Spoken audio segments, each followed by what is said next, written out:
أعوذ بالله من الشيطان الرجيم. بسم الله الرحمن الرحيم. والمحصنات من النساء إلا ما ملكت أيمانكم كتاب الله عليكم، وأحل لكم ما وراء ذلكم أن تبتغوا بأموالكم محصنين غير مسافحين،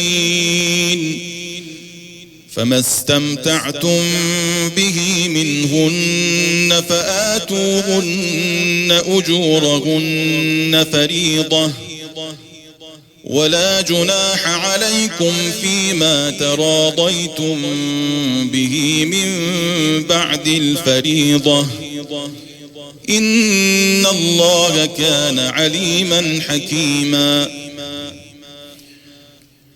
ومن لم يستطع منكم طولا أن ينكح المحصنات المؤمنات فمما ملكت أيمانكم من فتياتكم المؤمنات،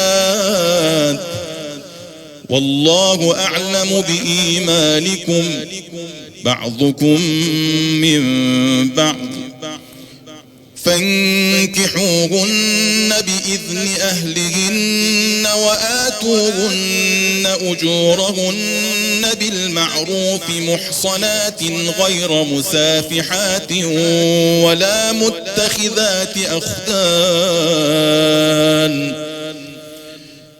فإذا أحصن فإن أتين بفاحشة فعليهن نصف ما على المحصنات من العذاب،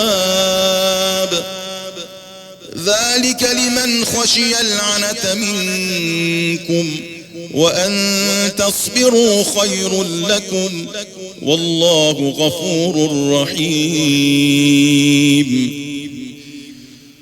يريد الله ليبين لكم ويهديكم سنن الذين من قبلكم ويتوب عليكم، والله عليم حكيم.